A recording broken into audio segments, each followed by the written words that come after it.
Welcome to 99 TV. నేను బ్రహ్మనాయుడు. ఇకపోతే టీడీపీకి ఉన్న స్వేచ్ఛ జనసేనకు లేదా? ఎందుకని? ఏం జరుగుతుంది అంటే టీడీపీకి ఉన్న స్వేచ్ఛ జనసేనకు లేదు అన్నది ఎవరో కాదు, సాక్షాత్తు తాడేపల్లిగూడెం జనసేన పార్టీ ఎమ్మెల్యే ప్రభుత్వ విప్పు బొలిశెట్టి శ్రీనివాస్ గారు. అంటే ఆయన మాట్లాడుతూ మేము చాలా క్రమశిక్షణతో ఉంటాం, చాలా క్రమబద్ధతతో ఉంటాం, కూటమి స్ఫూర్తిని మేము దెబ్బతీసేటువంటి మాటలు అస్సలు మాట్లాడము, ఇప్పటివరకు మాట్లాడిందే లేదు.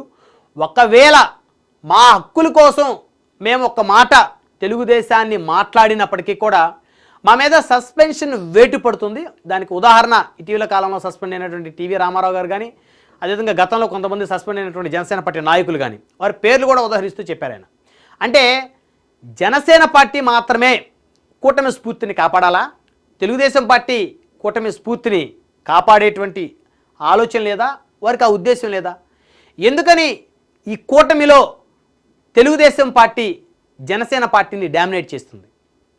ఇక్కడ తాడేపల్లిగూడెం జనసేన పార్టీ ఎమ్మెల్యే బొలిశెట్టి శ్రీనివాస్ గారు చాలా క్లియర్గా చెప్తా ఉన్నారు. జనసేన పార్టీ ఎమ్మెల్యేలు ఉన్న దగ్గర తెలుగుదేశం పార్టీ ఇన్ఛార్జీలు అదేవిధంగా మంత్రులు జోక్యం చేసుకుంటున్నారు. వారి జోక్యం ఎక్కువైంది, వారి పెత్తనం మా మీద ఎక్కువైంది. అదేవిధంగా తెలుగుదేశం ఎమ్మెల్యేలు ఉన్న దగ్గర జనసేన పార్టీ నాయకులు ఎక్కడా జోక్యం చేసుకోవట్లేదు. కనీసం వారి హక్కుల కోసం మాట్లాడినప్పటికీ కూడా వారి మీద సస్పెన్షన్ వేటు మా అధిష్టానం కూడా వేసే పరిస్థితి ఉంది. ఎందుకంటే కూటమి స్ఫూర్తిని దెబ్బతీయకూడదు. ఏదైనా ఉంటే జనసేన పార్టీ అధిష్టానం ద్వారానే టీడీపీ ఎమ్మెల్యేలతో సంప్రదింపులు జరపాలి. అంతేగాని ఇష్టం లేకపోయినా ఇష్టానుసారంగా తెలుగుదేశం పార్టీ ఎమ్మెల్యేల గురించి ఒక్క మాట మాట్లాడినప్పటికీ కూడా జనసేన నాయకుల మీద వేటు పడటం అయితే ఖాయమనేది స్పష్టంగా కనబడుతుంది. అయితే ఇటీవల కాలంలో చూస్తే పిఠాపురం నియోజకవర్గంలో మరి మంత్రి నారాయణ గారు మరి అక్కడ మాజీ ఎమ్మెల్యే టీడీపీ ఇన్ఛార్జి అయినటువంటి ఎస్విఎస్ఎన్ వర్మ గారితో కలిసి మరి కూటమి పార్టీకి సంబంధించి మరి ప్రభుత్వానికి సంబంధించి సుపరిపాలనలో ఏడాది కార్యక్రమం మరి నిర్వహించారు. దీని మీద కూడా జనసేన పార్టీ అసంతృప్తితో ఉంది. అందులో కొంతమంది శాసనసభ్యులు అయితే తీవ్రమైన అసంతృప్తిని వ్యక్తం చేస్తున్నారు. అట్లెట్లా చేస్తారు? మా నాయకుడు, మా అధినేత, ఉప ముఖ్యమంత్రి గారి నియోజకవర్గంలో మరి మంత్రి నారాయణ గారు ఎలా వచ్చేస్తారు, ఎలా చేసేస్తారు సుపరిపాలన ఏడాది కార్యక్రమం అనే దాని మీద కూడా కాస్త చర్చ అయితే నడిచినటువంటి మాట వాస్తవం. అయితే గతంలో అనేక సందర్భాల్లో జనసేన పార్టీ ఎమ్మెల్యేలు ఉన్న దగ్గర తెలుగుదేశం పార్టీ ఇన్ఛార్జీలు వారిని ఇబ్బంది పెడుతున్నారు. తెలుగుదేశం పార్టీ ఎమ్మెల్యేలు ఉన్న దగ్గర జనసేన పార్టీ ఇన్ఛార్జీలు కనీసం కుర్చీ కూడా వేయటం లేదని గతంలో కూడా కొన్ని సందర్భాల్లో నేను చెప్పాను. అయితే మరి దాని మీద కూడా చాలామంది వారికి ఇష్టానుసారంగా దీన్ని ప్రొవోక్ చేసినటువంటి పరిస్థితి, వారికి నచ్చిన విధంగా రకరకాలుగా నెగిటివ్గా స్ప్రెడ్ చేసిన పరిస్థితి. ఇక్కడ ఒక అంశం కనుక చూస్తే క్లియర్గా మరి ఎమ్మెల్యే జనసేన పార్టీ ఎమ్మెల్యే గారే చెప్తున్నారు, మేము ఎమ్మెల్యేలకు ఉన్న దగ్గర టీడీపీ ఇన్ఛార్జీలు మంత్రులు జోక్యం ఎక్కువైపోయింది, స్వేచ్ఛ లేదు అనేటువంటి ఒక అసంతృప్తిని వ్యక్తం చేశారు. అంటే మరి ఇలాంటి అసంతృప్తి జనసేన పార్టీ ఎమ్మెల్యేలు వ్యక్తం చేసినప్పుడు చంద్రబాబు నాయుడు గారు స్పందించాలి, లేదా తెలుగుదేశం పార్టీ చెందినటువంటి కీలకమైనటువంటి నేతలు స్పందించాలి, లేదా లోకేష్ గారు స్పందించాలి. ఎందుకంటే ఇది కూటమి స్ఫూర్తి. మళ్ళీ 3.5 ఏళ్ళ ఎలక్షన్స్ రాబోతూ ఉన్నాయి. మళ్ళీ ఎలక్షన్స్ వచ్చిన తర్వాత కూటమి ఇదే విధంగా బంపర్ మెజార్టీ సాధించాలంటే ముందు మీ పార్టీల మధ్య సఖ్యత ఉండాలి, మీ పార్టీల మధ్య ఐక్యత ఉండాలి.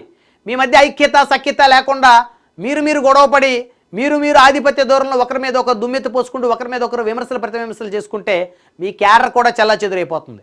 వన్స్ గ్రామాల్లో మీ క్యాడర్ చెల్లాచెదురైపోతే ఖచ్చితంగా కూటమి మరి అనుకున్న స్థాయి ఫలితాలను ఆశించేటువంటి అవకాశాన్ని కోల్పోతుంది.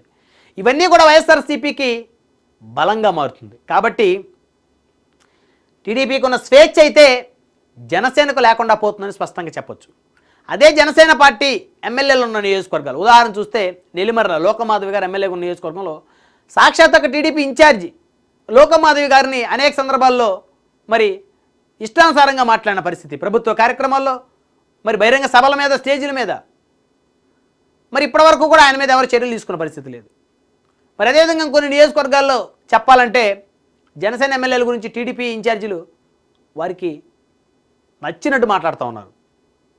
మరి అక్కడెక్కడ కూడా చంద్రబాబు నాయుడు గారు వారి మీద చర్యలు తీసుకోలేదు. ఆఖరికి పిఠాపురం నియోజకవర్గంలో పవన్ కళ్యాణ్ గారిని ఇష్టానుసారంగా మాట్లాడినటువంటి పెద్ద మనుషులు ఉన్నారు. వారి మీద కూడా ఎప్పుడు చంద్రబాబు నాయుడు గారు చర్యలు తీసుకోలేదు, అసలు ఆ ఆలోచనకి పోలేదు. కానీ జనసేన మాత్రం ఒక చిన్న మాట, అక్కడ జనసేన ఇన్ఛార్జి గారు కాస్త బాధ కలిగి, లేకపోతే జనసేనకు చెందిన కొంతమంది నాయకులు ఆయన దగ్గరకు వచ్చి మొరపెట్టుకొని, సార్ ఇక్కడ మనకి స్థానికంగా నామినేటెడ్ పదవుల్లో మనకి కనీసం 10లో 1 కూడా రావటం లేదు, మీరు గొంతెత్తండి, మీ చేతగంతనం వల్ల ఆ ఎమ్మెల్యే ఇవ్వట్లేదు మనకని చెప్పేసి నాయకులందరూ కలిసి ఇన్ఛార్జిని అడిగితే ఇన్ఛార్జి గారు ఒక మాట మాట్లాడితే వెంటనే ఆయన మీద సస్పెన్షన్ వేటు. ఇది అత్యంత ప్రమాదకరం, ఈ ధోరణి అత్యంత ప్రమాదకరం. ఈ విధమైనటువంటి ఇన్ఫర్మేషన్ని ఎవరు పార్టీ అధిష్టానానికి ఇస్తున్నారు? జనసేన అధిష్టానానికి, జనసేన అధినేతకి ఎవరు తప్పుడు సమాచారం అందిస్తున్నారు? జనసేనలో ఎవరు తెలుగుదేశం పార్టీకి సంబంధించి వారికి ఫేవర్ చేయడం కోసం, వారి దగ్గర లబ్ధి పొందడం కోసం జనసేన పార్టీ ఇన్ఛార్జీల మీద తప్పుడు సమాచారాన్ని ఇస్తున్నటువంటి ఆ వ్యక్తులు ఎవరు, శక్తులు ఎవరు అనే దాని మీద కూడా ఇప్పుడు జనసేన అధినేత అయితే దృష్టి పెట్టినట్టు స్పష్టంగా తెలుస్తుంది. ఎందుకంటే ఉదాహరణ చూస్తే మరి ఉమ్మడి తూర్పుగోదావరి జిల్లాకు చెందినటువంటి కొవ్వూరు మాజీ ఎమ్మెల్యే, అదేవిధంగా జనసేన పార్టీ కొవ్వూరు ఇన్ఛార్జిగా ఉన్నటువంటి టీవీ రామారావు గారు, మరి జస్ట్ ఆయన అక్కడ 15 పదవులు ఉంటే స్థానికంగా నామినేటెడ్ పోస్టులు మరి కేవలం జనసేనకు ఒకటే ఇచ్చారని జనసైనికులందరూ ఆయన ఒత్తిడి చేస్తే ఆయన ఏదో 2 మాటలు వారి వెంట నిలబడి ఇలా కరెక్ట్ కాదు, ఇది టీడీపీ ఈ విధంగా చేయటం అని చెప్పేసి ఆయన మాట్లాడితే వెంటనే ఆయన ఏదో నేరం చేసినట్టు ఆయన మీద సస్పెన్షన్ వేటు పడింది. ఒక్కసారిగా టీవీ రామారావు గారి మీద సస్పెన్షన్ వేటు పడుతుందో జనసేన పార్టీ క్యాడర్ భగ్గుమంది రాష్ట్ర వ్యాప్తంగా. ఆ దెబ్బతో జనసేన అధినేత కూడా ఏం జరుగుతుంది ఇక్కడ, నాకెందుకు ఈ విధంగా తప్పుడు సమాచారం ఇస్తున్నారు అని చెప్పేసి ఆయన కొంతమంది వ్యక్తులు నియమించుకున్నారంట అంతరంగికంగా, ఎవ్వరికీ తెలియకుండా చాలా రహస్యంగా. అసలు ఎవరేం చేస్తున్నారు ఇన్ఛార్జీలు, ఎమ్మెల్యేలు, వాళ్ళ మీద ఎందుకు నాకు నెగిటివ్ ఫీడ్బ్యాక్ ఇస్తున్నారు, వాళ్ళని సస్పెండ్ చేసేంత వరకు ఎందుకు నన్ను ఆ విధంగా వీళ్ళు పార్టీకి సంబంధించి ఈ విధమైనటువంటి వారి మీద ఇన్ఫర్మేషన్, తప్పుడు ఇన్ఫర్మేషన్ రుద్దుతూ ఉన్నారు అధిష్టానం దగ్గర, మరి ఎందుకు మమ్మల్ని డైవర్ట్ చేస్తున్నారని పవన్ కళ్యాణ్ గారు కూడా రియలైజ్ అయ్యి కొంతమంది వ్యక్తులు నియమించుకున్నారంట. సో దానికి సంబంధించి మనం చూస్తే తమ్మిరెడ్డి శివశంకర్ గారిని మరి కొవ్వూరు పంపించడం, రిపోర్ట్ రెడీ చేయటం, మళ్ళీ టీవీ రామారావు గారి మీద సస్పెన్షన్ ఎత్తివేసేటువంటి ఒక కార్యక్రమాన్ని కూడా మరి మొదలు పెడుతున్నారనేది అర్థమవుతుంది. సో ఈ ఎపిసోడ్ అంతా చూస్తే జనసేన పార్టీ ఎమ్మెల్యేలకి స్వేచ్ఛ లేని మాట వాస్తవం. జనసేన ఎమ్మెల్యేల దగ్గర టీడీపీ ఇన్ఛార్జీలు, టీడీపీ మాజీ ఎమ్మెల్యేలు పెత్తనం చేస్తున్నారు. అది గతంలో అనేక సందర్భాలు నేను చెప్పాను. జనసేనలో కొత్తగా జాయిన్ అయినటువంటి బాలినేని శ్రీనివాసరెడ్డి గారిని, సామినేని ఉదయభాన్ గారిని, కెలార్ రోసీ గారిని పీడించుకు తింటా ఉన్నారు తెలుగుదేశం పార్టీ చెందిన కొంతమంది నాయకులు. ఇది వాస్తవం.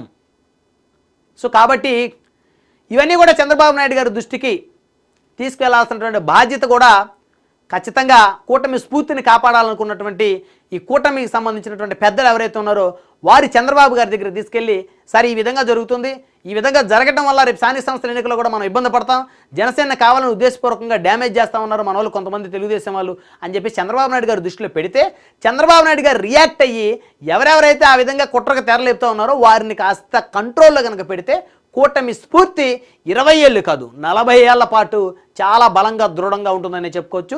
సో మొత్తానికి జనసేన పార్టీ ఎమ్మెల్యే బొలిశెట్టి శ్రీనివాస్ గారి వ్యాఖ్యలతోటి ఒక్కసారిగా కూటమి అధిష్టానాలైతే వారు ఏం జరుగుతుంది అని చెప్పేసి నివేదికలు కూడా తెప్పించుకుంటున్నట్టయితే స్పష్టంగా అర్థమవుతుంది. నిజంగానే తెలుగుదేశం పార్టీకి చెందినటువంటి ఇన్ఛార్జీలు ఎవరైతే ఉన్నారో వాళ్ళు జనసేన పార్టీ ఎమ్మెల్యేలు ఎందుకు ఇబ్బంది పెడుతున్నారనే దాని మీద చంద్రబాబు నాయుడు గారు కూడా రిపోర్టుని సిద్ధం చేయమని చెప్పేసి తనకు అత్యంత సన్నిహితులకి టీడీపీ అధిష్టానానికి చెందినటువంటి పెద్దలకైతే చెప్పినట్టయితే స్పష్టంగా